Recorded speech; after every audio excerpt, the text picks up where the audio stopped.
मैं सभी देशवासियों को कहूंगा, समय हमारा है, अवसर हमारा है, संकल्प हमारा है।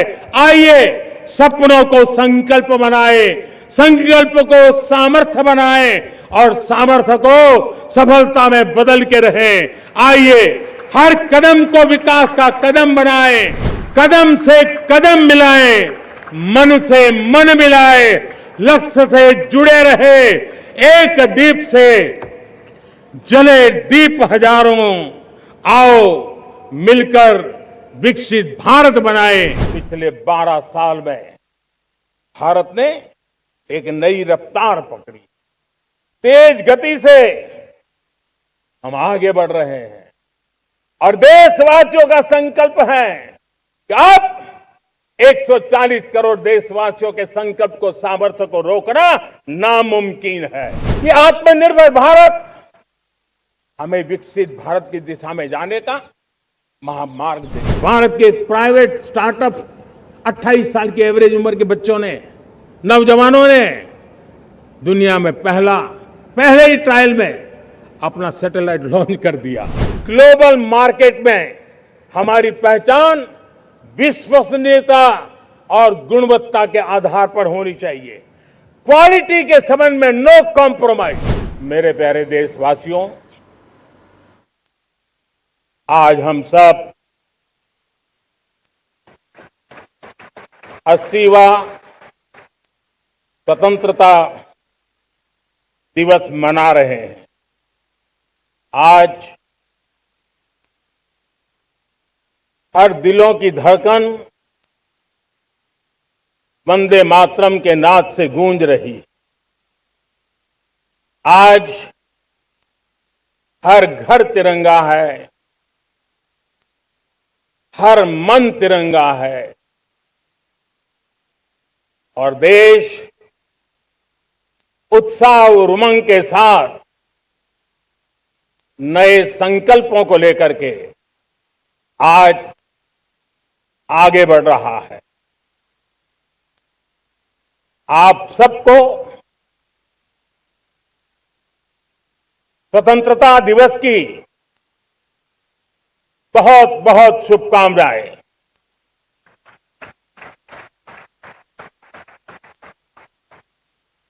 देश आज उन महान सपूतों का पुण्य स्मरण करती है जिन्होंने देश की आजादी के लिए त्याग, बलिदान की पराकाष्ठा की। अपने तप, त्याग और बलिदान से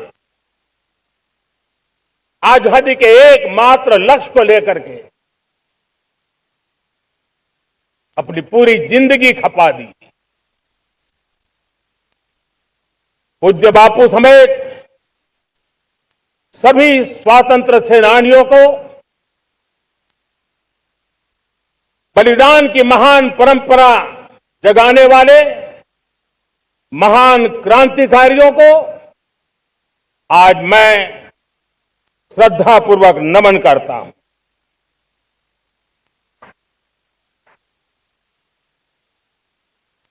आज जो इस समारोह में उपस्थित है, उन सब के लिए आज एक ऐतिहासिक पल भी है।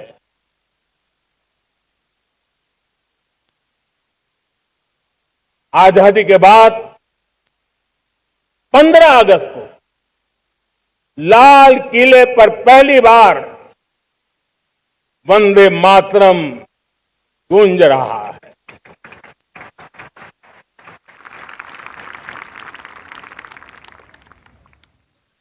आज जब हम देश के लोग वंदे मातरम के 150 वर्ष मना रहे हैं, तो इससे बड़ा उत्तम अवसर क्या हो सकता है। मेरे प्यारे देशवासियों, पिछले दिनों देश के कुछ हिस्सों में बाढ़ का प्रकोप रहा, भूस्खलन का प्रकोप रहा, अनेक परिवार प्रभावित हुए। उनके दुख दर्द को हम भली भांति अनुभव करते हैं। पीड़ित परिवारों को मैं विश्वास दिलाता हूं कि हम और पूरा देश उनके साथ खड़े हैं। मेरे प्यारे देशवासियों, कोई भी राष्ट्र तब महान बनता है, तब अपनी सिद्धियों को प्राप्त करता है, जब अपने सपनों,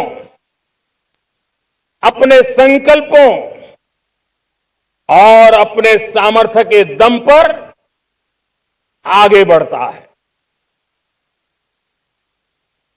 मेरे देशवासियों,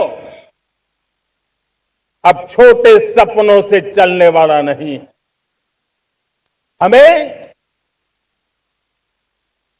बड़े सपने, क्योंकि बड़े सपने हमारी सोच को भी विस्तार देते हैं, हमारी सोच की क्षितिज को विस्तृत करते हैं। हमारे संकल्प दृढ़ होने चाहिए। जब संकल्प दृढ़ होता है तो कठिनाइयों से, आपदाओं के बीच से रास्ते निकालने का सामर्थ्य अपने आप उभर करके आता है। और मेरे प्यारे देशवासियों, हमारे संकल्प भी ऊंचे होने चाहिए, क्योंकि जब सपने ऊंचे होते हैं, संकल्प ऊंचे होते हैं, तो हमारे सामर्थ्य की ऊंचाई भी बढ़ती है, हमारे प्रयासों की ऊंचाई भी बढ़ती है, और तब जाकर के हम सपनों को साकार कर सकते हैं। मेरे प्यारे देशवासियों, आज भारत ने भी एक बहुत बड़ा सपना देखा है, दृढ़ संकल्प के साथ देखा है। नई ऊंचाइयों को छूने के लिए देखा है, और वो सपना है जब आजादी के 100 साल होंगे, 2047 में हम विकसित भारत बना के रहेंगे। 140 करोड़ देशवासियों के पुरुषार्थ से इस लक्ष्य को हमें हासिल करना है। और जब दुनिया की सबसे बड़ी आबादी वाला देश विकसित होने का संकल्प लेता है,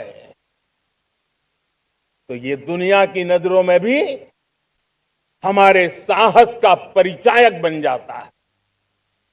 दुनिया हमारी तरफ देखने का नजरिया बदलने के लिए मजबूर हो जाती है। प्यारे देशवासियों, और मैं ऐसे ही नहीं कह रहा हूं, पिछले 12 वर्ष में देश के कोटि कोटि नागरिकों ने, दलित हो, पीड़ित हो, वंचित हो, आदिवासी हो, गांव में रहने वाला हो, शहर में रहने वाला हो, गरीब हो, मध्यम वर्ग का हो, युवा हो, बुजुर्ग हो, नारी हो, पुरुष हो, उत्तर हो, दक्षिण हो, पूर्व हो, पश्चिम हो, हर किसी ने पिछले 12 साल में एक संकल्प के साथ, समर्पण के साथ देश को नई ऊंचाइयों पर ले जाने में हर प्रकार से प्रयास किया है। मैं उनके इस प्रयासों का आदरपूर्वक स्वीकार करता, और उसी का परिणाम है कि इतने कम समय में 25 करोड़ देशवासी गरीबी को परास्त करके गरीबी से बाहर निकले हैं। इन्हीं देशवासियों का प्रयास का परिणाम है कि हम कभी फ्रेजाइल फॉल में गिरे जाते थे। 12 साल के भीतर भीतर हम एक मेजर इकोनॉमी में फास्टेस्ट ग्रोइंग इकोनॉमी बन गए हैं। साथियों,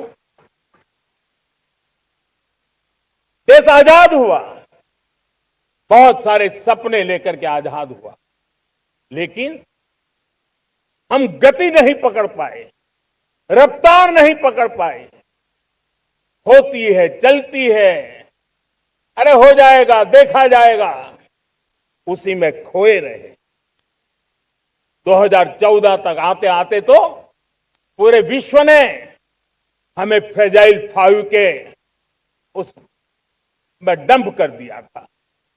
ऐसे समय पिछले 12 साल में भारत ने एक नई रफ्तार पकड़ी, तेज गति से हम आगे बढ़ रहे हैं और देशवासियों का संकल्प है कि अब 140 करोड़ देशवासियों के संकल्प को, सामर्थ्य को रोकना नामुमकिन है। प्यारे देशवासियों, पिछले 12 वर्षों में डिफेंस प्रोडक्शन करीब 4 गुना हुआ, खादी और ग्रामोद्योग का उत्पादन करीब 5 गुना हुआ, इलेक्ट्रॉनिक मैन्युफैक्चरिंग करीब 7 गुना बढ़ा, आधुनिक रेलवे कोच का निर्माण 21 गुना बढ़ा, मोबाइल फोन उत्पादन 33 गुना बढ़ा।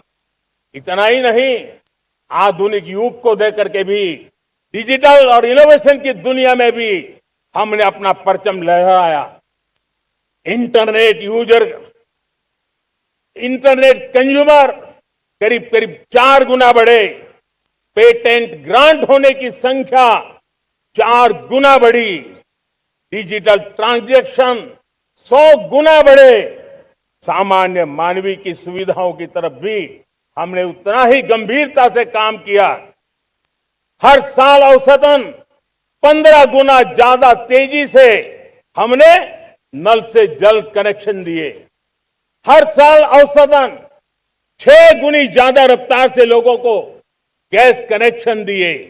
हर साल 4 गुनी रफ्तार से गरीबों के लिए टॉयलेट बनाने का काम किया।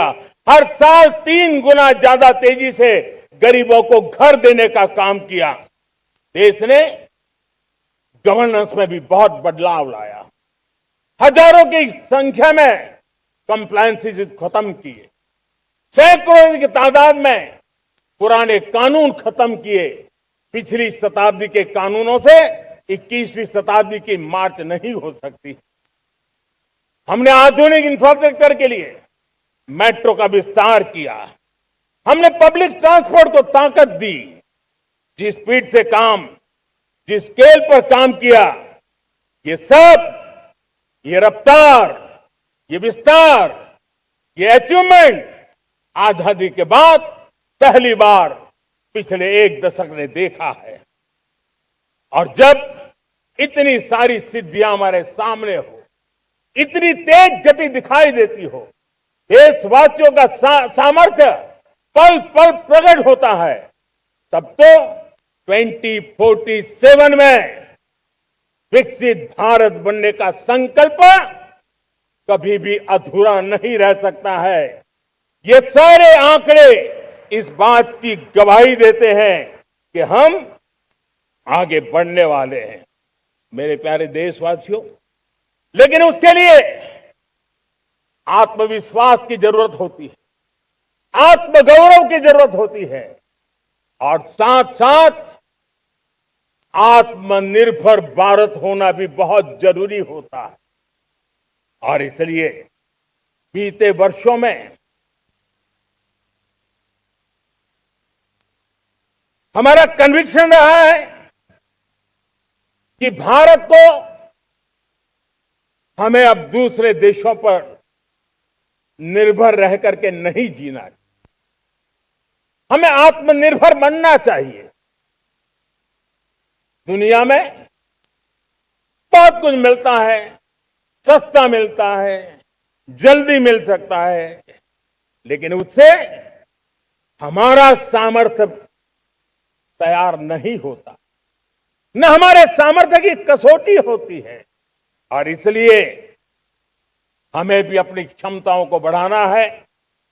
अपने हितों की सुरक्षा हमें खुद को करनी है और इसलिए आत्मनिर्भर भारत का संकल्प बहुत दृढ़ता के साथ हम लेकर के आगे बढ़ रहे हैं। मेक इन इंडिया, स्वदेशी, वोकल फॉर लोकल, इन सारे क्षेत्रों में आज हर भारतीय का मन जुड़ रहा है। मेरे प्यारे देशवासियों, मैं आपको एक उदाहरण देता हूं सेमीकंडक्टर का।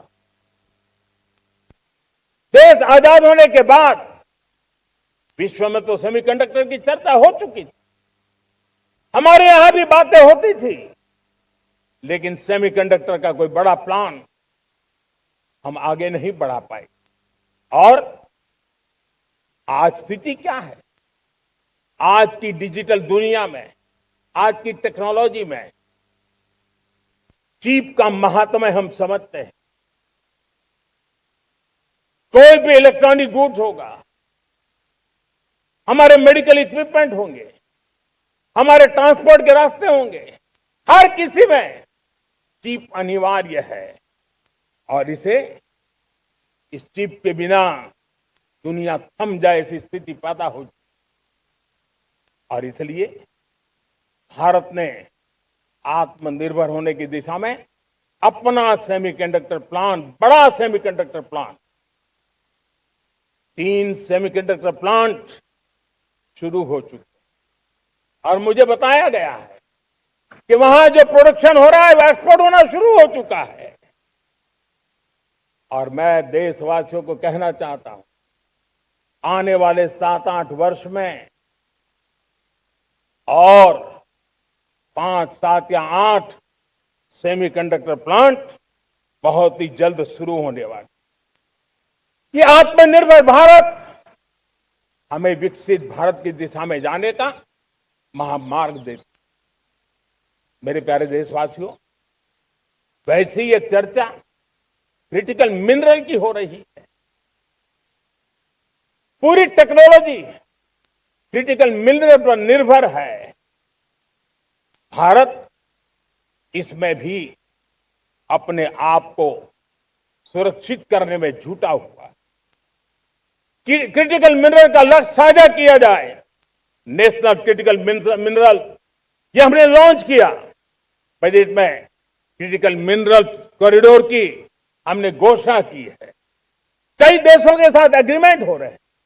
विश्व के कई देश अब इस क्रिटिकल मिनरल के विषय में भारत के पर भरोसा करने लगे हैं। मेरे प्यारे देशवासियों, जैसे सेमीकंडक्टर की बात हो, क्रिटिकल मिनरल की बात हो, वैसे ही जिस टेक्नोलॉजी की दिशा में हम जा रहे हैं, दुनिया जा रही है, उसमें एनर्जी का महत्व और बढ़ता चला जा रहा है। अब एनर्जी के बिना भी नई दुनिया को चलाना मुश्किल है और इसलिए हमें चिप हो, एआई हो, डेटा सेंटर हो, हमें बहुत बड़ी मात्रा में बिजली की जरूरत होगी। एनर्जी सिक्योरिटी ये हमारे समय की मांग है और इसलिए हमने पहले से ही उस दिशा में एक के बाद एक मजबूत कदम उठाए हैं। एनर्जी सिक्योरिटी का एक बड़ा माध्यम है परमाणु ऊर्जा, न्यूक्लियर एनर्जी।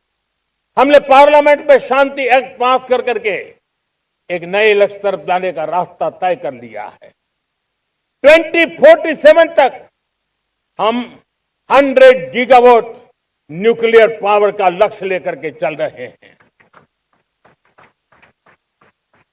इसी एक दशक में हम 5 नए न्यूक्लियर रिएक्टर शुरू करने का लक्ष्य लेकर के चल रहे हैं।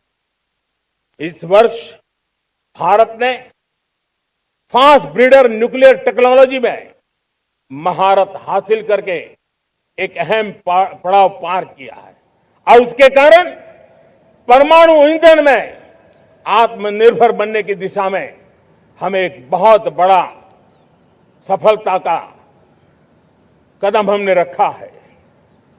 मेरे प्यारे देशवासियों, कई बार संसाधनों की कमी के कारण देश रुकता नहीं है, लेकिन रुकने का कारण सोच की सीमाएं होती हैं। जब सोच बंध जाती है, सीमाओं में सड़ने लग जाती है, तब हम अपने सामर्थ्य को भी पहचान नहीं पाते हैं।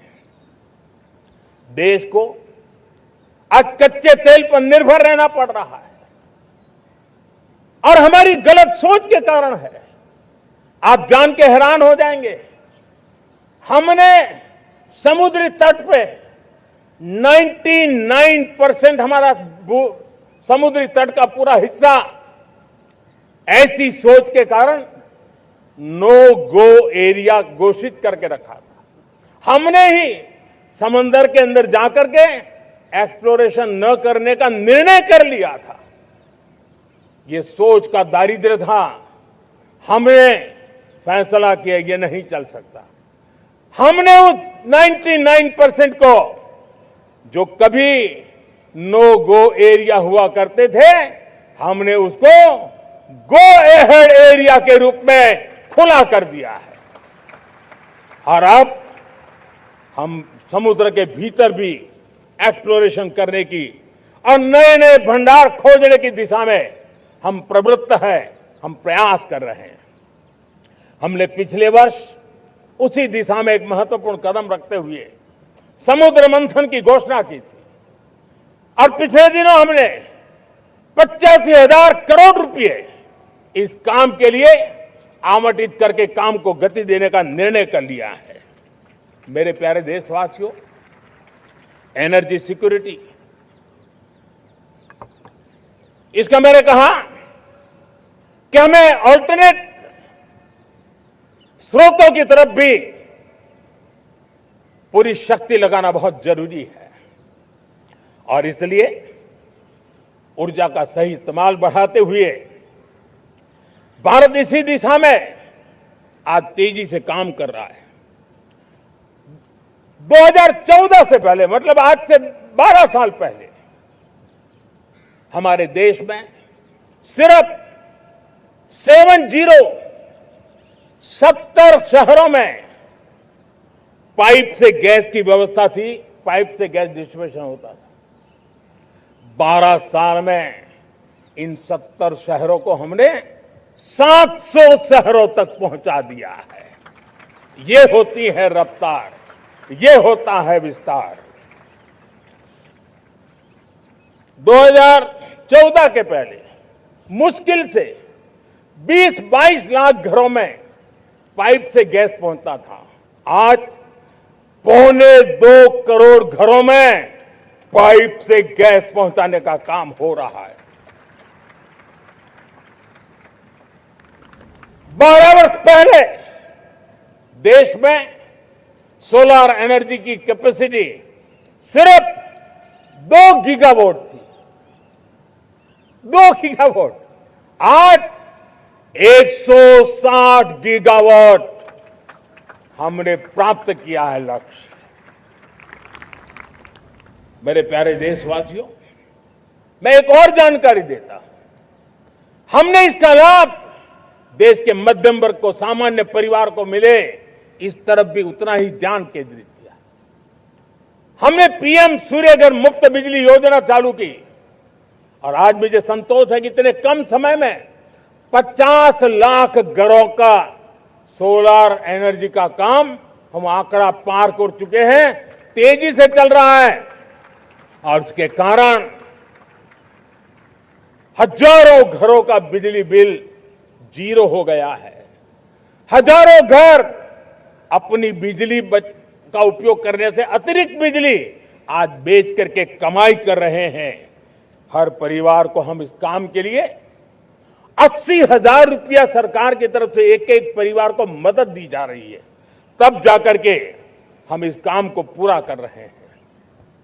मेरे प्यारे देशवासियों, आपको जानकर के हैरानी होगी, ये जो हमारी रेलवे है उसका इलेक्ट्रिफिकेशन का काम हमारे देश में 1925 में शुरू हुआ था। 1925 में इलेक्ट्रिफिकेशन का काम शुरू हुआ, लेकिन 90 साल में 1925 से लेकर के 90 साल में सिर्फ 30% रेल का इलेक्ट्रिफिकेशन हुआ था। यानी 90 साल में 30%। हमारी रफ्तार देखिए, लक्ष्य को पाने के लिए हमारी दौड़ देख लीजिए। हमने एक दशक के अंदर 100% काम पूरा कर दिया। 90 साल में 30%, 10 साल में 70%, ये होता है काम। और इसके कारण डीजल जो हमें बाहर से लाना पड़ता है उसकी बचत हुई, बिजली से हमारी ट्रेनें चली, पर्यावरण को फायदा होने लगा। मेरे प्यारे देशवासियों, हम यहां से नहीं रुके हैं, हम दुनिया के अंदर पीछे रहना नहीं चाहते। पिछले दिनों आपने खबर सुनी होगी, भारत ने ईंधन का नया क्षेत्र को भी छू लिया है। देश ने पहली हाइड्रोजन से चलने वाली ट्रेन शुरू कर दी है और मुझे खुशी है, ये सबसे लंबी ट्रेन है और सबसे ताकतवर ट्रेन है और दुनिया में हाइड्रोजन ट्रेन के क्षेत्र में भी भारत ने अपना झंडा गाड़ दिया है। प्यारे देशवासियों, पिछले 10-12 साल हम लगातार 2047 के लक्ष्य को पाने के लिए दौड़ रहे हैं, एक के बाद एक सोपान सिद्ध कर रहे हैं। हमने सोचा भी नहीं था कि हमें इसमें भी कुछ मुसीबतों का झेलना पड़ेगा। पिछले 10-12 वर्ष में कितने संकटों का सामना करना पड़ा। कोरोना जैसी वैश्विक महामारी ने पूरी दुनिया को चिंता में डाल दिया था, सारी व्यवस्थाएं चरमरा गई थी।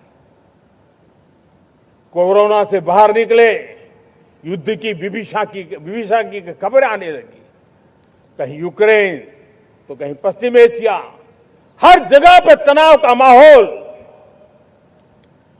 और पता नहीं भविष्यवेत्ताओं ने तो न जाने क्या क्या घोषणाएं कर दी थी। देश को डराना, देश को भयभीत रखना, देश को चिंतित रखना, इसी में कुछ लोगों को आनंद आता है। वैक्सीन नहीं मिलेगी, कोविड में लोग बचेंगे नहीं, कुछ भी नहीं होने वाला। वेस्ट एशिया का क्राइसिस आया, पेट्रोल पंप पे पेट्रोल नहीं मिलेगा, गैस नहीं मिलेगा, डीजल नहीं मिलेगा, फर्टिलाइजर नहीं मिलेगा। सारी दुनिया भर की अफवाहें फैला करके भारत के लोगों को भयभीत करने का, डराने का, चिंता के अंदर डुबो देने का कुछ लोगों को आनंद आ रहा था। लेकिन देश ने देख लिया कि पिछले 10-12 साल की सुविचारित योजनाएं रंग ला रही है और हम इतने बड़े संकट के बावजूद भी नागरिक देवो भव के मंत्र को लेकर के जीते हुए भारत ने जो तैयारियां की थी, एक के बाद एक कदम उठाया था। सोचा नहीं था कि संकट आएगा, लेकिन उस संकट के समय में ये सारी चीजें काम आ गई और आज देश में गैस भी है, पेट्रोल भी है, यूरिया भी है। हम अपनी ताकत के ऊपर खड़े हो रहे, चल रहे। मेरे प्यारे देशवासियों, दुनिया के इन संकटों का प्रभाव हर किसी पर हुआ, हम भी अछूते नहीं है। यूरिया के दाम दुनिया में 3,000 रुपया पहुंच गए एक बोरी का। आज भी हम मेरे देश के किसानों को वो बोझ सहने के लिए मजबूर नहीं कर रहे हैं। सरकार अपने कंधों पर वो बोझ उठा रहा है और दुनिया से जो 3,000 रुपया में यूरिया का बोरा हमें मिलता है, वो हमारे किसानों को हम सिर्फ 300 रुपये में दे पाते हैं। इतना ही नहीं, डीएपी आज दुनिया में बाजार 5,000 पहुंच चुका है, लेकिन मेरे देश के किसानों को दिक्कत ना हो इसलिए 1,350 रुपए में आज भी डीएपी देने का काम हम कर रहे हैं। मेरे प्यारे देशवासियों, एक समय था जब मैं आत्मनिर्भरता की बात कर रहा था तो कुछ लोग एयर कंडीशन चैम्बर में बैठ करके सोचने वाले लोग हमें बता रहे थे ग्लोबलाइजेशन का क्या होगा, लेकिन दुनिया देख रही है कि पिछले एक दशक में ऐसा लग रहा है कि दुनिया ने ग्लोबलाइजेशन बोलना ही बंद कर दिया है। जहां से ग्लोबलाइजेशन की आवाज आती थी वो बंद सुनाई नहीं देती है। दुनिया का हर देश अपनी अपनी संभालों के मिजाज की तरफ गया है, लेकिन दुर्भाग्य से इस संकट के कालखंड में कुछ लोगों ने अपना रुतबा दिखाने के लिए संसाधनों को वेपनाइज करने का खेल खेला है। दुनिया अपने पास जो कुछ भी है उसको वेपनाइज करने में लगी है। संसाधनों का वेपनाइज, रिसोर्स का वेपनाइज, पेट्रोल, डीजल, फर्टिलाइजर, दवाइयां, टेक्नोलॉजी की चिप्स, इतना ही नहीं भूभाग को भी वेपनाइज किया जा रहा है। और ऐसे समय अगर हम आत्मनिर्भरता मंत्र को लेकर 10 साल सही दिशा में न चले होते तो हम कल्पना कर सकते हैं कि ऐसी चुनौतियों का मजबूती से मुकाबला कैसे करते। और हमारी तैयारियां निरंतर बढ़ती जा रही है। मेरे प्यारे देशवासियों, दूसरी तरफ आज भारत का प्रोफाइल पूरी तरफ बढ़ रहा है। आज भारत दुनिया के लिए एक स्वीकृत और सम्मानीय देश के रूप में बन रहा है। भारत के पास स्थिर पॉलिटिकल मैंडेट है, स्थिर सरकार है, भारत का वाइब्रेंट लोकतंत्र है, भारत का मजबूत न्याय तंत्र है और हम सबको दिशा देने वाला भारत का संविधान है। और अब दुनिया हमारे इन सामर्थ्य को पहचानने लगी है और इसलिए 2014 के बाद दुनिया करीब करीब 40 देशों के साथ हमारा एफटीए एग्रीमेंट हो रहा है। अब देखिए कितना बड़ा अवसर आया है। लेकिन ये जो ट्रेड एग्रीमेंट्स हुए हैं ये एक बहुत बड़ा अवसर है और इसलिए खास करके मैं मेरे एमएसएमईज को कहना चाहूंगा कि हमें इस मौके को छोड़ना नहीं है। दुनिया में हमें पहुंचना है। भारत के उत्पाद की हर चीज विश्व के बाजार में पहुंचे और चाहे हमारा टेक्सटाइल हो, हमारी मशीनरी हो, हमने दवाइयां हो, हमने मौका छोड़ना नहीं है। लेकिन वैश्विक जो पैरामीटर्स हैं उस पैरामीटर को हमें पार करना होगा। हमें दुनिया से जो मिलता है उसे अच्छा देना पड़ेगा, दुनिया में जो मिलता है उसे सस्ता देना पड़ेगा। और पंजाब के लुधियाना से लेकर के तमिलनाडु के तिरुपुर तक हमारा टेक्सटाइल सेक्टर दुनिया में पहुंच सकता है। इतना ही नहीं, केरलम से लेकर के गुजरात और तमिलनाडु से लेकर के बंगाल, ये हमारा समुद्री तट, हमारे मछुआरे भाई बहन आज इस एफटीए के कारण हमारे श्रिप यानी झींगा उसके एक्सपोर्ट की बहुत संभावना बनी है। हमारे सी फूड की दुनिया में पहुंच बनने की संभावना पड़ी हुई है। और इसलिए मैं चाहूंगा कि हम इस परिस्थिति का फायदा उठाते हुए, हम आगे चलते हुए हम इन कामों को पार करने के लिए प्रयास करें। मेरे प्यारे देशवासियों, मैंने जो भूमिका आपके सामने रखी है उसके पीछे 2047 का लक्ष्य इन मजबूत नींव पर खड़ा है। 2047 विकसित भारत का लक्ष्य हमने पिछले 10-12 साल में देशवासियों ने जो सामर्थ्य दिखाया है उस सामर्थ्य का हिस्सा है। और इसलिए मेरे प्यारे भाइयों बहनों, सदी का 1/4 हिस्सा बीत चुका है और अगला 1/4 हमारे लिए अत्यंत महत्वपूर्ण है। अब हम रुक नहीं सकते हैं, हमारी गति नहीं रुक सकती है, हमारी दिशा तय हो चुकी है, हमें प्राप्त करके रहना है। और इसके लिए हमें अपना वर्क कल्चर बदलना होगा। हमारे वर्क कल्चर को बदलते हुए हमें हमारी सोच को भी बदलना होगा, हमें हमारे काम की गति को भी बदलना होगा।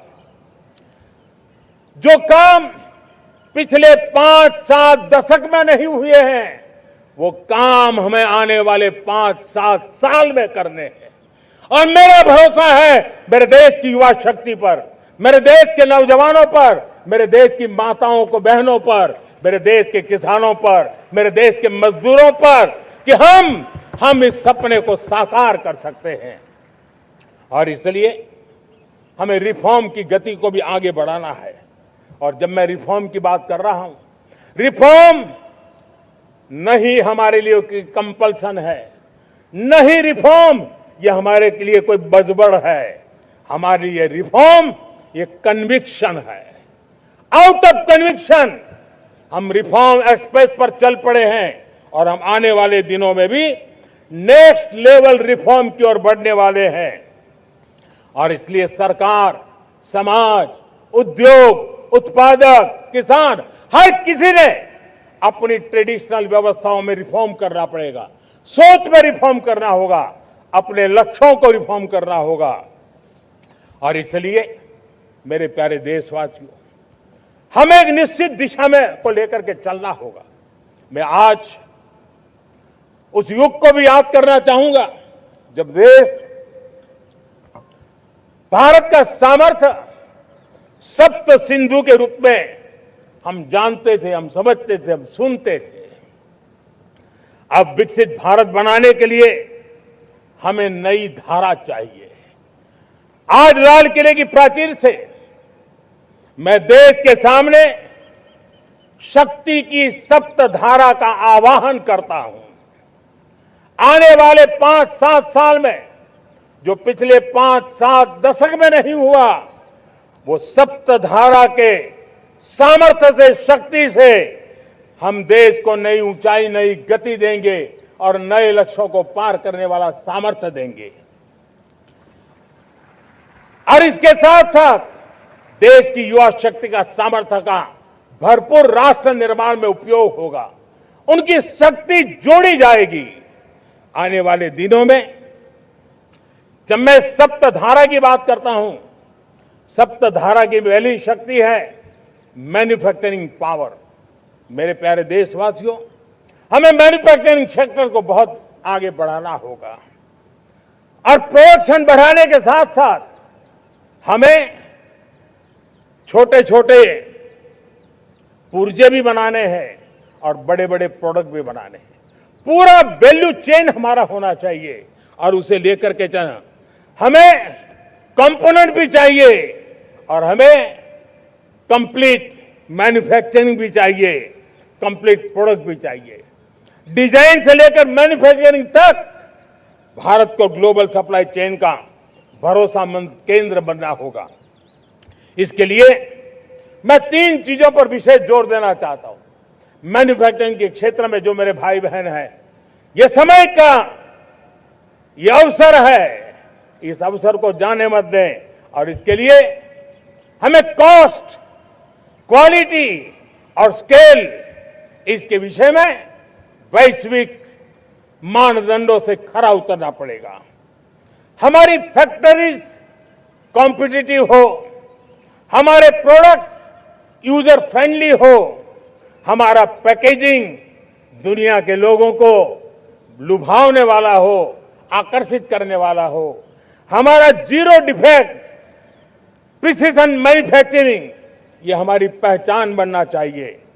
हर मैन्युफैक्चरर, हर एंटरप्रेन्योर, हर एमएसएमई से मैं कहना चाहता हूं, ग्लोबल मार्केट में हमारी पहचान विश्वसनीयता और गुणवत्ता के आधार पर होनी चाहिए। क्वालिटी के संबंध में नो कॉम्प्रोमाइज, और इसलिए हमारा मंत्र क्वालिटी क्वालिटी क्वालिटी होना चाहिए। यही हमारा ग्लोबल ब्रांड वैल्यू बनेगा।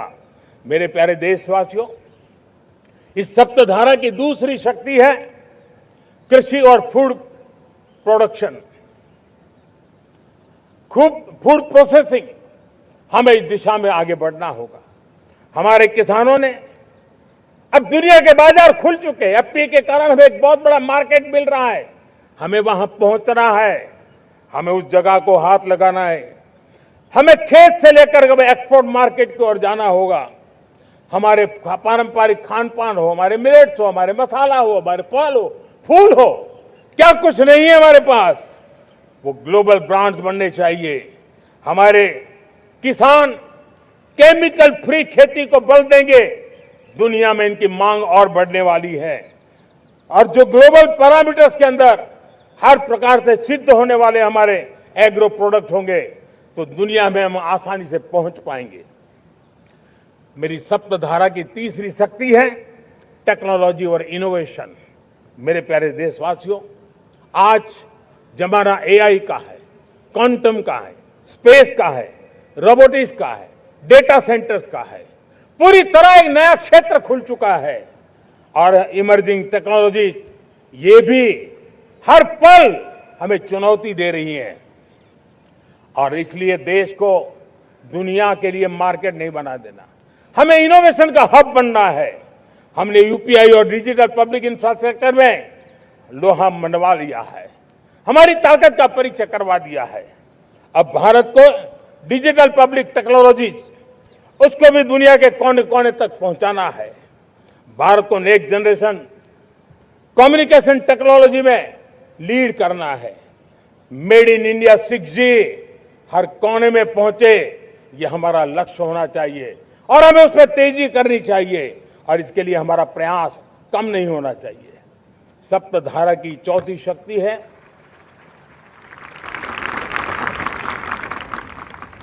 गति शक्ति। यह गति शक्ति देश के अंदर सीमलेस फास्ट कनेक्टिविटी पर हमें बल देना होगा। शहरों को हाई स्पीड रेल से हमें जोड़ना होगा। मॉडर्न हाईवे चाहिए, इनलैंड वाटरवेज चाहिए, एयरपोर्ट चाहिए, मल्टी मॉडल लॉजिस्टिक की व्यवस्था चाहिए। हमें पोर्ट्स को सिर्फ सामान उतारना चढ़ाने की जगह नहीं, दुनिया के शिप्स आकर के लंगर हो जाए इतना नहीं, हमें हमारे पोर्ट्स को पोर्ट लेड डेवलपमेंट ग्रोथ की दिशा में हमें आगे बढ़ना होगा। हमारी पांचवी शक्ति है सप्तधारा की, वो है रक्षा शक्ति। और ये रक्षा शक्ति का महत्व हर प्रकार से है। मेरे प्यारे देशवासियों, डिफेंस में आत्मनिर्भर होना अब भारत ने अनुभव कर लिया, दुनिया ने अनुभव कर लिया है। इसके बिना कोई चारा नहीं है। विश्व जब अपनी अपनी ही सोच रहा है, तब भारत विश्व के लिए बाजार बन करके नहीं रह सकता है। हमें डिफेंस के क्षेत्र में आत्मनिर्भर होना होगा। Next generation defence technology develop करके हमें ग्लोबल सप्लायर बनने की दिशा में हमें लक्ष्य लेकर के चलना है। हमें ड्रोन, काउंटर ड्रोन सिस्टम को विकसित करना होगा और हाइपरसोनिक डिफेंस टेक्नोलॉजीज, उस पर हमें लीडरशिप लेनी होगी। साथियों, साइबर सुरक्षा भी आज हर घर के लिए एक समस्या बन रही है। वो भी एक रक्षा का क्षेत्र है जिसमें हमारे युवाओं की जो सामर्थ्य है, उस सामर्थ्य का उपयोग हम देश के और दुनिया के लिए कर सकते हैं।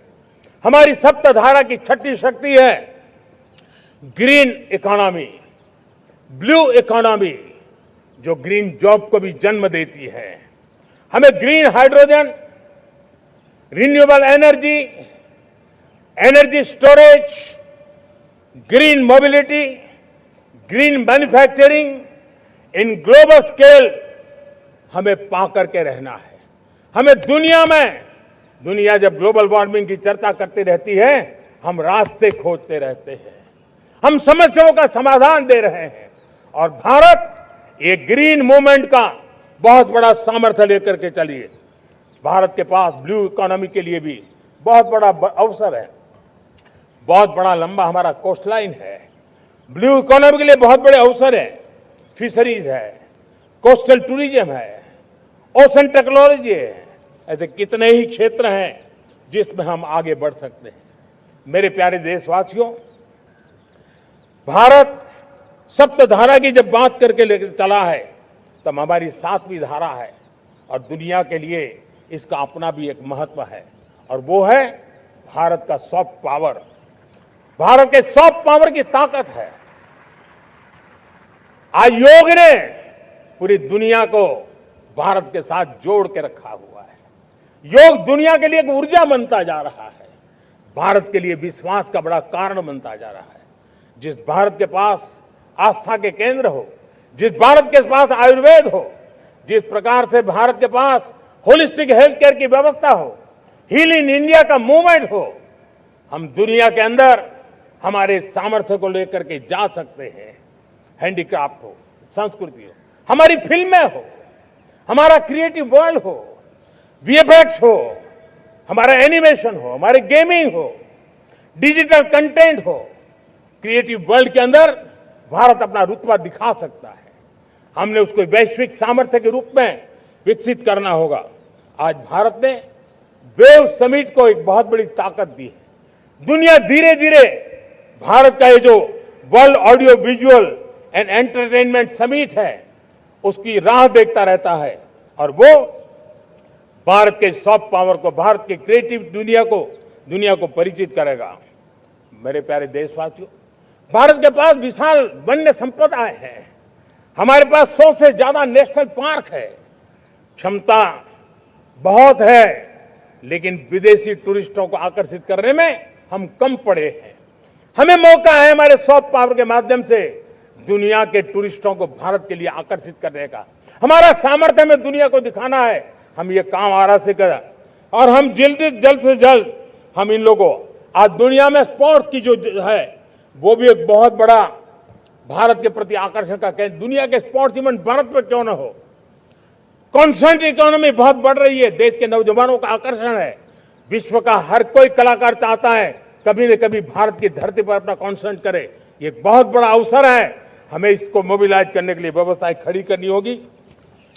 साथियों, सप्तधारा की इन 7 शक्तियां उद्देश्य सिर्फ एक सेक्टर में प्रगति करने का नहीं है।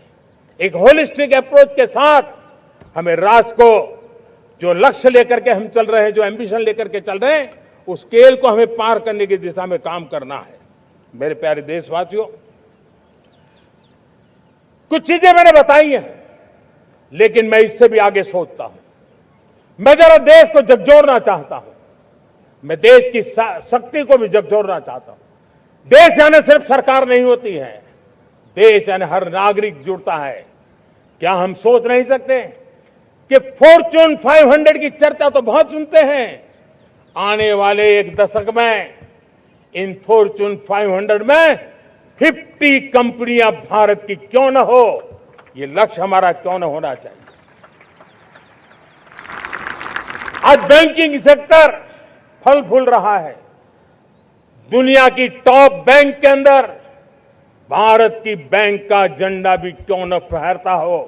भारत की बैंक भी टॉप बैंक 5 बैंक में भारत की भी एक बैंक होनी चाहिए। भारत की फार्मा की दिशा में हमने बहुत काम किया है, लेकिन समय की मांग है कि दुनिया की 5 बड़ी फार्मा कंपनियों में भारत की भी 1-2 फार्मा कंपनियों का नाम गूंजना चाहिए। भारत उसमें अपना स्थान बनाना चाहिए। लॉ फर्म्स होते हैं, रेटिंग एजेंसी होती है। क्या समय की मांग नहीं है कि ग्लोबल लीडरशिप अब हमारे हाथ में होनी चाहिए? टैलेंट है, सामर्थ्य है, हमारा लंबा इतिहास भी है, भाषाओं पर हमारा प्रभुत्व है। हमें विश्व में पहुंचना चाहिए। हमारी कोई कंसल्टिंग फर्म, अकाउंटिंग फर्म दुनिया के टॉप फर्म्स के अंदर क्यों नहीं होनी चाहिए? भारत की टेक्नोलॉजी कंपनियां दुनिया के अंदर सिरमौर हो, यह हमारा लक्ष्य होना चाहिए। हमारे ऐसे ब्रांड हो जिससे दुनिया आकर्षित होती हो, हमारे ब्रांड हमारे देश की पहचान हो और विश्व के लिए एक डेस्टिनेशन बन जाए। उस दिशा में हमें काम करना है और इसके लिए मैं राज्य सरकारों को कहना चाहता हूं, मैं स्थानिक स्वराज की संस्थाओं को कहना चाहता हूं, भारत सरकार का भी यह दायित्व है कि हमें हमारे रिफॉर्म की गति बढ़ानी होगी। हमें 2047 के लक्ष्य के अनुरूप हमारी व्यवस्थाओं को विकसित करना होगा। हमें बीते हुए काल के नीति नियमों से नहीं चल सकते, हमें आने वाले सपनों के हिसाब से नीति नियमों को गढ़ना होगा। और इसको अगर हम करेंगे तो मुझे पूरा विश्वास है और मैं देशवासियों को भरोसा देता हूं, इसी रास्ते मेहनत में कोई कमी न करते हुए हम विकसित भारत का सपना पार करके रहेंगे। हमें सबको मिलकर के चलना है, केंद्र सरकार हो, राज्य सरकार हो, इंडस्ट्री हो, हम सब ने मिलकर के आगे बढ़ना है। हमें रिफॉर्म्स करते रहना है, रिफॉर्म्स को आगे बढ़ाते रहना है। और मैंने पहले भी कहा था, हम रिफॉर्म कंपल्सन से नहीं, कन्विक्शन से कर रहे हैं, लक्ष्य को प्राप्त करने के लिए कर रहे हैं। मेरे प्यारे देशवासियों, जब मैं विकसित भारत की बात कर रहा हूं, देश को तेज गति से आगे बढ़ाने की बात कर रहा हूं, उसका सबसे बड़ा लाभार्थी कौन है? इन सारे प्रयासों का सबसे बड़ा साधक कौन है? अगर साधक है तो मेरे देश का युवा है, मेरे देश की युवा शक्ति है। विकसित भारत की यात्रा में युवाओं की बहुत बड़ी भूमिका है। इतना ही नहीं, विकसित भारत का सबसे बड़ा लाभार्थी भी मेरे देश का युवा है। और इसलिए हमें विकसित भारत के लक्ष्य को युवाओं के साथ जोड़ करके आगे बढ़ाना है। युवाओं हमारी सर्वोच्च प्राथमिकता के साथ हमें आगे बढ़ना है। साथियों, पिछले 10-12 साल में उस दिशा में बहुत कुछ हुआ है। स्टार्टअप इंडिया अभियान, आज पूरे देश में 2.5 लाख से ज्यादा रजिस्टर्ड स्टार्टअप बन गए। देश के नौजवान खुद तो काम कर रहे हैं, अनेकों को रोजगार दे रहे हैं। 1 लाख करोड़ रुपया इनोवेशन फंड भारत सरकार ने घोषित किया है। मैं देश को, नौजवानों को कहना चाहता हूं, आप अपने सपनों को लेकर के आइए, संसाधनों की कमी नहीं रहने देंगे। 1 लाख करोड़ रुपया आपके दिल दिमाग को सामर्थ्य देने का एक व्यवस्था हमने कर दी है। रिसर्च के नए अवसर मिले, डिजिटल इंडिया के नए सस्ते डेटा, ये युवाओं को सशक्त किया। दुनिया में सस्ता डेटा कहीं है तो भारत की धरती पर है। और देश के नौजवानों को उसने नई ताकत दी है। स्किल इंडिया हमने नेशनल प्रोग्राम बनाया है। स्पेस सेक्टर को हमने ओपन कर दिया। नेशनल ड्रोन पॉलिसी हमने बनाई है। खेलो इंडिया पॉलिसी बनाई है। 35 वर्षों तक एजुकेशन पॉलिसी नहीं थी, नई एजुकेशन पॉलिसी लेकर के आए हैं। और इसका फायदा मिडिल क्लास के परिवारों को हुआ है। साथियों, 2004 से 14 आंकड़ा मुझे देना चाहिए आपको। 2004 से 14 हमारे देश में 350 से भी कम यूनिवर्सिटी थी। और आज 10-12 साल के भीतर भीतर करीब 650 नई यूनिवर्सिटी जुड़ चुकी है। करीब 1000 का आंकड़ा हम पहुंच रहे हैं। 2014 के पहले मेडिकल की सिर्फ 400 सीटें हुआ करती थी। आज करीब 850 सीटें मेडिकल की हो रही है। इतना ही नहीं, अब विदेशी यूनिवर्सिटी भी भारत की धरती पर आ रही है। भारत के अंदर विदेशी यूनिवर्सिटी की डिग्री मेरे नौजवान को मिले, इसका प्रबंध भी हो चुका है। हमारे देश के युवा मन बचपन से ही टेक्नोलॉजी की तरफ आकर्षित हो, उस दिशा में हम काम कर रहे हैं। और इसलिए हमने करीब 10,000 से अधिक अटल टिंकरिंग लैब छोटे छोटे बच्चों के हवाले कर दी है, ताकि उनका इनोवेशन और टेक्नोलॉजी के अंदर उनका मन बने। 12 वर्ष युवा, हमने अनेक रास्ते खोले। हम स्टार्टअप ओपन कर दिया। आपने देखा होगा, भारत के प्राइवेट स्टार्टअप 28 साल की एवरेज उम्र के बच्चों ने, नौजवानों ने दुनिया में पहले ही ट्रायल में अपना सैटेलाइट लॉन्च कर दिया और रॉकेट लॉन्च कर दिया। उन्होंने बहुत बड़ा काम कर दिया साथियों। आज करीब 2.5 लाख से ज्यादा रजिस्टर्ड स्टार्टअप है। हमने पिछले दिनों एआई इंपैक्ट समिट किया था। एआई का विस्तार बहुत तेजी से बढ़ रहा है। लाल किले से मैं देश के नौजवानों के लिए घोषणा करना चाहता हूं। हमने तय किया है कि आने वाले 1 वर्ष में 1 करोड़ युवाओं को एआई स्किल के लिए ट्रेनिंग देने का हम काम करेंगे, ताकि हमारा देश का नौजवान एआई की दुनिया में भी नेतृत्व करने का सामर्थ्य। मेरे साथियों, बायो इकोनॉमी एक नया क्षेत्र है। एक समय था 2014 के पहले सिर्फ 60,000 करोड़ रुपए का बायो इकोनॉमी का काम होता था।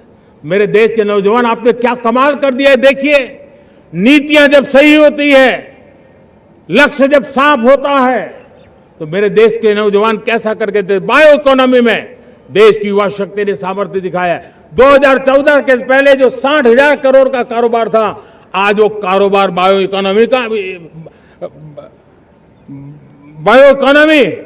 20 लाख करोड़ पहुंच चुकी है। दोस्तों,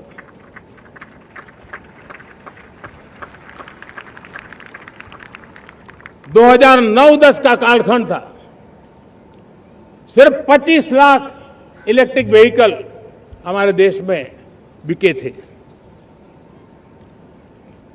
1.5 लाख इलेक्ट्रिक व्हीकल बिके थे 2009-10 में। 1.5 लाख इलेक्ट्रिक व्हीकल। इस 25-26 में 25 लाख इलेक्ट्रिक व्हीकल बिके हैं। मेरे प्यारे देशवासियों, एविएशन सेक्टर भी मेरे नौजवानों के लिए बहुत तेजी से आगे बढ़ रहा है।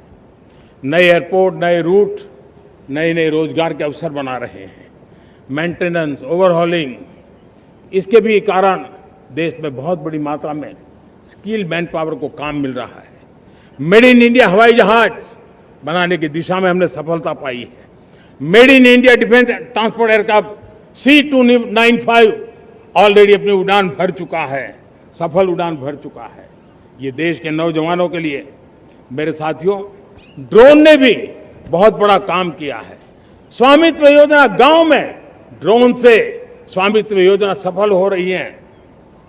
करीब 3.25 करोड़ परिवारों को स्वामित्व योजना का लाभ मिला है और इसके कारण 140 लाख करोड़ रुपए जैसी संपत्ति अनलॉक हुई है, जिसके कारण बैंक से लोन मिल सकता है, लोग अपना कारोबार कर सकते हैं। मेरे प्यारे देशवासियों, हमारे मध्यम वर्गीय परिवारों के सामने एक बहुत बड़ा बोझ बन चुका है कोचिंग क्लासेस की स्पर्धा। हर माँ बाप को लग रहा है कि कोचिंग क्लास में बच्चे को नहीं भेजा तो हम प्रतिष्ठित परिवार नहीं है। इन गरीब और मिडिल क्लास परिवारों की हम चिंता करते हुए हजारों करोड़ रुपए का उनका खर्च है वो भी बचे, बेटे भी अपने आसपास रह सके, उनकी देखभाल हो सके, परिवार पर आर्थिक बोझ न आए। और इसलिए हमने युवाओं के लिए विभिन्न परीक्षाओं की फ्री ऑनलाइन कोचिंग हमने करने का निर्णय किया है।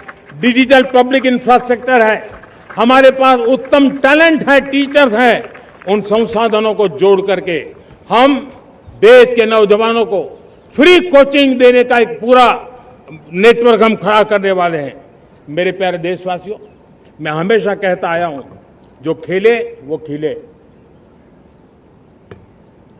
जब मैं खेले वो खिले की बात कर रहा हूं, तब मेरे प्यारे देशवासियों, आज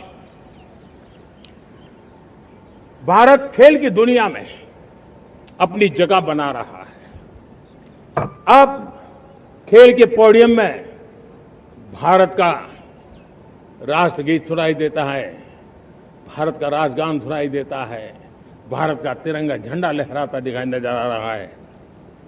टॉप्स योजना ने बहुत बड़ी सफलता पाई है। खेलो India games, university games, winter games, beach games, sports infrastructure, sports के लिए कोचिंग, स्पोर्ट्स मेडिसिन, स्पोर्ट्स के लिए न्यूट्रिशन, इन सारे विषयों में भारत अब महारत करने की दिशा में आगे बढ़ रहा है। नौजवानों के लिए पूरा नया क्षेत्र, खिलाड़ी न बन सके तो उसकी सपोर्ट सिस्टम में भी बहुत बड़ा क्षेत्र खुल रहा है। स्पोर्ट्स की दुनिया में भारत का प्रदर्शन बेहतर होता रहा है और हम 2036 में ओलंपिक के मजबूत दावेदार बनकर के आगे बढ़ रहे हैं और 2030 में कॉमनवेल्थ गेम्स को भारत होस्ट करने वाला है और मेरे साथियों, दुनिया में जो ओलंपिक की खेल होते हैं, करीब 40 प्रकार के गेम होते हैं और करीब 350 साढ़े 350 स्पर्धाएं होती हैं ओलंपिक में।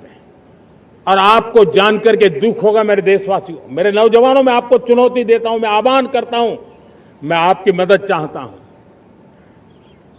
350 जितने स्पर्धाओं में भारत 2/3 खेलों में कहीं होता ही नहीं, हमारी मौजूदगी नहीं होती, हम क्वालिफाई नहीं होते हैं। हमने तय किया है कि 2036 में जो ओलंपिक होगा, हम चाहते हैं कि वो भारत में हो, लेकिन 2036 में जिन विधाओं में आज भारत खेलता नहीं है, जिन विधाओं में भारत क्वालिफाई नहीं करता है, जिन स्पर्धाओं में भारत ने छोड़ के रखा है, 3/4 हिस्सा हमारे इंतजार कर रहा है। भारत उस पर बल देगा और इसके लिए हम टैलेंट हंट का एक अभियान भी चलाना चाहते हैं।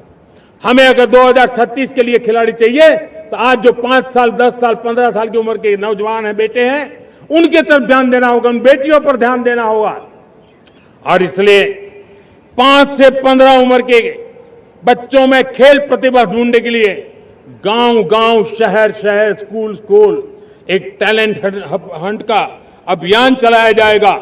बच्चों की प्रतिभा को देखा जाएगा और फिर उनको स्पेशल ट्रेनिंग दे करके देश के लिए खेलने वाले अच्छे खिलाड़ी बनाए जाएंगे। मेरे प्यारे युवा, देश के सामने, देश के नौजवानों के सामने नशा एक बहुत बड़ा संकट बनता जा रहा है। नशा मुक्त भारत, ये हम सबका सामूहिक दायित्व होना चाहिए। हमारे उज्जवल भविष्य के लिए हमारी युवा पीढ़ी मजबूत हो, हमारा युवा सामर्थ्य हमारे देश के लिए काम आए, इसलिए नशा मुक्त भारत। पिछले दिनों माय भारत के वॉलंटियर्स ने, देश के एनजीओ ने, देश के सामाजिक सांस्कृतिक संगठनों ने, देश के आध्यात्मिक पुरुषों ने मिलकर के नशा मुक्त भारत का 100 सप्ताह का एक कार्यक्रम तय किया है। 100 सप्ताह तक एक अभियान चलने वाला है। मैं हर परिवार को कहना चाहता हूं कि आप भी इस अभियान का हिस्सा बने, आप इसके साथ जुड़िए और देश के नशा मुक्त भारत के सपने को पूरा करने के लिए आप आगे आइए। मेरे प्यारे देशवासियों, 21वीं सदी में दशकों पुरानी जो चुनौतियां हैं, उन चुनौतियों को खत्म करना बहुत अनिवार्य है। नक्सलवाद, माओवाद लाखों युवाओं के भविष्य को तबाह कर दिया, अनेक माताओं के दुधमल नौजवानों को छीन लिया, बर्बाद कर दिया, हर मां बाप के सपनों को चूर चूर कर दिया। इस नक्सलवाद ने 4 दशक तक हिंदुस्तान के बहुत बड़े हिस्से को, बहुत बड़ी आबादी को दबोच करके रखा था, बंदूक के नोक पर दबोच करके रखा था, संविधान की धज्जियां उड़ा दी थी और देश के सामान्य नागरिकों की रक्षा में 3,500 से ज्यादा हमारे पुलिस के, सुरक्षा बल के जवान शहीद हो गए। युद्ध के अंदर जितने सैनिक मरते हैं, उससे ज्यादा हमारे पुलिस जवानों को जान की बाजी लगानी पड़ी ताकि देश के सामान्य मानवी को सुरक्षा मिले। ये नक्सलवाद ने धरती को लहूलुहान कर दिया था।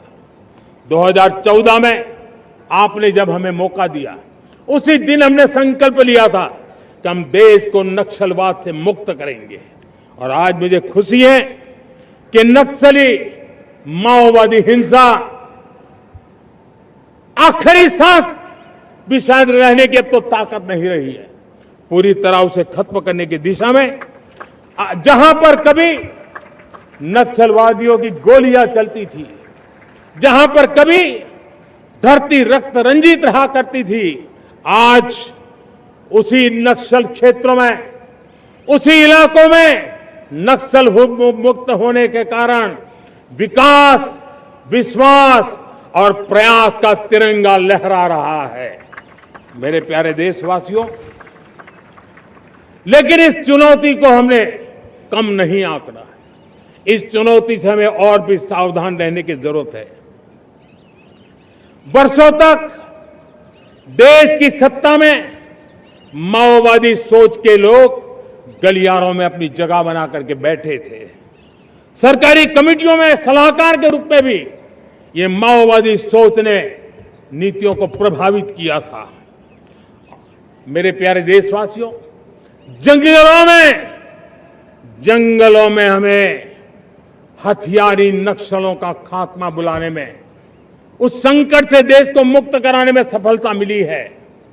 लेकिन हथियारी नक्सल तो गए, लेकिन दिमागी नक्सल, ये दिमागी नक्सल मौके की तलाश में है।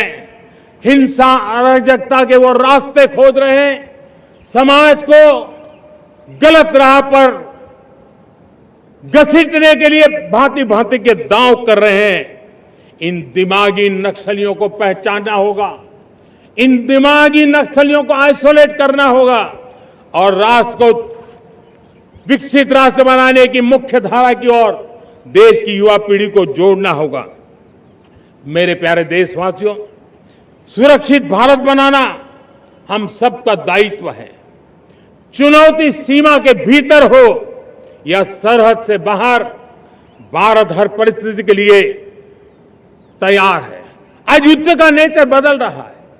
अब युद्ध सीमा पर ही होता है, गारंटी नहीं है। आज युद्ध सीमा के अंदर, कहीं रिफाइनरी पे जाकर के, कहीं बैंकिंग सेक्टर को जाकर के, कहीं डेटा सेंटर को जाकर के, एक प्रकार से लड़ाई का नया रूप, इंफ्रास्ट्रक्चर तोड़े जा रहे हैं, फैक्ट्रियां तोड़ी जा रही है। हमने मिशन सुदर्शन चक्र की पिछले सालों घोषणा की थी, बहुत तेजी से उस पर काम चल रहा है। आज डिफेंस एक्सपोर्ट हमारा करीब 50 गुना बढ़ा है। करीब 100 देशों में हमारे अस्त्र शस्त्र पहुंच रहे हैं। वैश्विक पटल पर भारत की प्रतिष्ठा धीरे धीरे बढ़ रही है।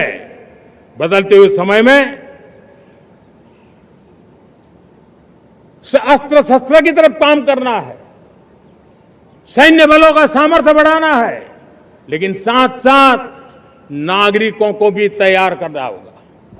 पिछली शताब्दी के युद्धों के अनुरूप जो सिविल डिफेंस की व्यवस्थाएं हमारे देश में विकसित हुई है, वो कालबाह्य हो चुकी है। और इसलिए मैं आज लाल किले से घोषणा कर रहा हूं कि हम आने वाले दिनों में सिविल डिफेंस का एक वाइब्रेंट नेटवर्क खड़ा करेंगे। आधुनिक व्यवस्थाओं से उनको परिचित कराएंगे। आधुनिक संकटों से नागरिकों को रक्षा करने की क्या व्यवस्था हो सकती है, एक बहुत बड़ा वॉलेंटरी फोर्स सिविल डिफेंस का आधुनिक चुनौतियों को पार करने वाला हम बनाने वाले हैं। मेरे प्यारे देशवासियों, राष्ट्र के निर्माण में आज हमारी बहनों बेटियों का योगदान हम सब के लिए बहुत बड़ा प्रेरणा का कारण बना हुआ है। फाइटर जेट हो या सिविल एविएशन, हमारी बेटियां सबसे आगे दिखाई दे रही है। खेलकूद का मैदान हो, हमारी बेटियां आगे दिखाई दे रही है। स्टेम एजुकेशन में भर्ती होने की प्रक्रिया हो, सबसे ज्यादा हमारी बेटियां आगे दिख रही है। आज सेना में भी एनडीए से जो बच्चियां निकली हैं, वो बड़े रौब के साथ देश की सेना का नेतृत्व करने का सामर्थ्य दिखाने लगी है। मेरी बेटियों की ताकत कैसी है। मैं पिछले दिनों साणंद में एक सेमीकंडक्टर प्लांट में गया, वहां आदिवासी बेटियां, देश के अलग अलग कोने से आई हुई बेटियां काम कर रही थी। वो उस गांव से आई थी जिन्होंने पासपोर्ट क्या होता है पता तक नहीं था। वो बेटियां विदेशों में गई, ट्रेनिंग लेकर के आई और आज चिप निर्माण का काम कर रही है और बड़े कॉन्फिडेंस, मैं जो उनका कॉन्फिडेंस देखा, मैं सचमुच में बहुत प्रभावित हुआ था। आज 3 करोड़ बहनों को हमने लखपति दीदी बनाने का लक्ष्य तय किया था, उसको पार कर लिया। अब हम 6 करोड़ लखपति दीदी बनाने के लक्ष्य को लेकर के आगे बढ़ रहे हैं। 3 करोड़ नई लखपति दीदी बनना मतलब ग्रामीण अर्थव्यवस्था में बहुत बड़ा बदलाव मातृशक्ति के द्वारा आने वाला है। मेरे प्यारे देशवासियों, आज पंचायतों में, नगर पालिका में, महानगर पालिका में बहुत बड़ी मात्रा में हमारी महिलाएं जनप्रतिनिधि बनकर के देश का मार्गदर्शन कर रही है, समस्याओं का समाधान कर रही है, बहुत ही सक्षम नेतृत्व दे रही है। और इसी को ध्यान में रखते हुए हमने पार्लियामेंट में नारी शक्ति वंदन अधिनियम पारित किया था। लेकिन किसी न किसी कारण से राजनीति के अखाड़े में पिछले 40 साल से ये सपना हमेशा राजनीतिक अखाड़े का शिकार हो गया है। मैं देश के सभी राजनीतिक दलों से आज लाल किले की प्राचीर से तिरंगे झंडे की छाया में खड़े होकर के प्रार्थना करता हूं, आग्रह करता हूं, आइए उन महिलाओं के सामर्थ्य के पुजारी बनिए, उन महिलाओं के सम्मान में आगे आइए और जल्द से जल्द हमारी माताओं बहनों को 33% विधानसभा और लोकसभा में उनको प्रतिनिधित्व मिले, वे भारत की नीति घड़तर के अंदर अपना योगदान दे। समय की मांग है और मैं सभी राजनीतिक दलों से फिर से आग्रह करता हूं, आइए महिला आरक्षण लागू करके महिला सम्मान में आप भी जुड़िए, आप भी यश लीजिए, आप भी क्रेडिट लीजिए, लेकिन मेरी माताओं बहनों को हक दीजिए। मेरे प्यारे देशवासियों, विकसित भारत का संकल्प तभी पूरा होगा जब विकास अंतिम व्यक्ति तक पहुंचेगा। 2014 से पहले सिर्फ 25 करोड़ लोगों के पास सोशल सिक्योरिटी का कवर था, सिर्फ 25 करोड़ के पास। साथियों, पिछले 5-7 दशक में सिर्फ 25 करोड़, हमने एक दशक के भीतर भीतर 100 करोड़ देशवासियों को सोशल सिक्योरिटी का कवच दिया है। आयुष्मान भारत योजना से 70 साल की उम्र के बुजुर्गों से भी आज 5 लाख रुपए तक मुफ्त दवाई की व्यवस्था हो रही है। करोड़ों करोड़ों परिवारों को इसके कारण बहुत बड़ी सुविधा मिली है और इस आयुष्मान कार्ड के कारण 2 लाख करोड़ रुपया जो दवाई और ऑपरेशन के पीछे खर्च होना था, वो मेरे परिवारों के बच्चे हैं। वो गरीब परिवार है, वो मध्यम वर्ग के परिवार है, उनको इतनी बड़ी। मेरे प्यारे देशवासियों, आज मुझे एक काम के लिए आपकी मदद चाहिए। मैं आप सबसे एक मदद मांग रहा हूं। सभी नौजवानों से मैं चाहता हूं कि आप इसका नेतृत्व करिए। आपका 1 या 2 घंटे देश को बहुत बड़ी शक्ति देने वाले हैं। आपको लगेगा 1-2 घंटे में मैं देश की क्या शक्ति, मैं बताता हूं, आप बहुत बड़ी शक्ति बनने वाले हैं। और इसलिए हर घर में वातावरण बने।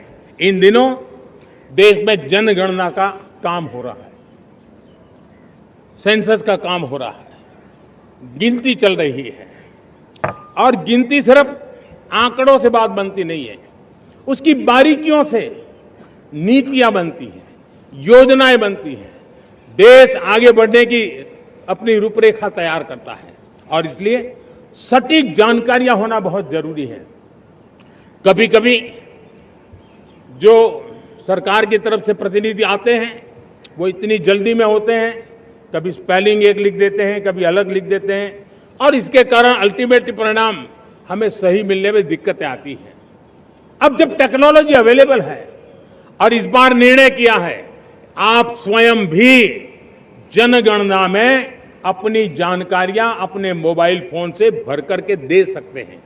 बाद में कोई बाबू आएंगे, कोई प्रतिनिधि आएंगे, आपसे चर्चा करेंगे, लेकिन आप परिवार के सब बैठ करके अगर डिजिटली अपना रजिस्ट्री करवा दे, सारी बारीकियां, स्पेलिंग में भी गलती ना हो, कोई भी जानकारियों में गलती ना हो, आप जितनी परफेक्ट जानकारी देंगे देश को आगे बढ़ने में बहुत बड़ी मदद मिलेगी। और इसलिए मैं देश के नौजवानों को कहता हूं कि आप अपने परिवार के लोगों को बिठा करके पूरे फॉर्म को समझिए, पहले कागज पे फॉर्म को भर दीजिए, कोई गलती है तो करेक्ट कर लीजिए, और फिर टेक्नोलॉजिकली उसको डिजिटली इसको अपलोड कर दीजिए। आप देखिए इतना बड़ा काम देश कर लेगा और देश का समय और शक्ति सही काम के लिए उपयोग आएगा। और इसलिए मेरे देश के नौजवानों को जनगणना के इस काम में सक्रियता से जुड़ने के लिए मैं आग्रह करता हूं। मेरे प्यारे देशवासियों, मैंने लाल किले से पंच प्राण की बात कही थी। इस पंच प्राण ने देश को अपने आत्मगौरव की ओर लेकर के आगे बढ़ने का, लक्ष्यों को पार करने के सामर्थ्य के साथ आगे बढ़ने का एक बहुत बड़ा संबल दिया है। हमें गुलामी की मानसिकता हर पल मिटाते ही रहना है। जिस भारत का सपना नेताजी सुभाष चंद्र बोस ने देखा था, बाबा साहब आंबेडकर ने देखा था, पंडित नेहरू ने देखा था, सरदार पटेल, भगत सिंह, सुखदेव राजगुरु ने देखा था, डॉक्टर श्यामा प्रसाद मुखर्जी ने देखा था, भगवान बिरसा मुंडा ने देखा था, ज्योतिबा फुले ने देखा था, उन सब से प्रेरणा लेकर के हम आगे बढ़े। इस संकल्प को हम दोहराए, स्वयं से ऊपर राष्ट्र का हित हो, स्वयं से ऊपर राष्ट्र का हित हो और कर्तव्य ही हमारी पहचान हो। मैं सभी देशवासियों से कहूंगा, समय हमारा है। मैं सभी देशवासियों से कहूंगा, समय हमारा है, अवसर हमारा है, संकल्प हमारा है। आइए सपनों को संकल्प बनाए, संकल्प को सामर्थ्य बनाए और सामर्थ्य को सफलता में बदल के रहें। आइए हर कदम को विकास का कदम बनाएं, कदम से कदम मिलाएं, मन से मन मिलाएं, लक्ष्य से जुड़े रहे। एक दीप से जले दीप हजारों, आओ मिलकर विकसित भारत बनाएं। इसी एक भावना के साथ इस मंगल पर्व पर आप सबको अनेक अनेक शुभकामनाएं। मेरे साथ बोलिए, भारत माता की, भारत माता की, भारत माता की, वंदे वंदे वंदे। बहुत बहुत धन्यवाद। जहां 27 वर्षों के सफर में 17,000 से भी अधिक छात्रों ने डॉक्टर एवं इंजीनियर बनकर भरे सफलता की ऊंची उड़ान। जहां साधारण छात्र भी झारखंड टॉपर्स बनकर बना रहे इतिहास। दूरदर्शी शिक्षाविद श्री विपिन सिंह के मार्गदर्शन में मेडिकल एवं इंजीनियरिंग के लाखों छात्रों के लिए आशा की किरण के रूप में गोल नेशंस लीडिंग इंस्टीट्यूट।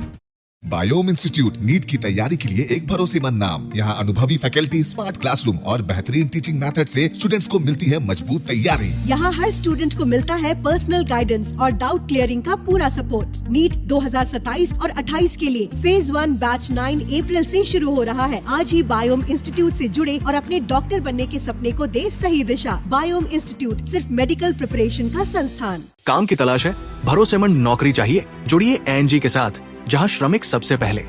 12 घंटे की ड्यूटी, हर दिन 3 समय का खाना, मुफ्त रहने की सुविधा, आपकी सुरक्षा के लिए इंश्योरेंस, ओवरटाइम का लाभ, PF सीधा क्लाइंट से, समय पर पूरा वेतन और जरूरत पड़ने पर एडवांस पे।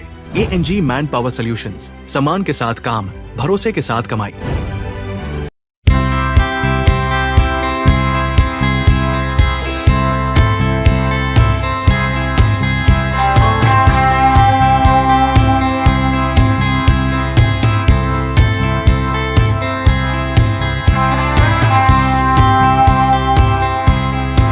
thefollowup.in. Like, share, and subscribe. www.thefollowup.in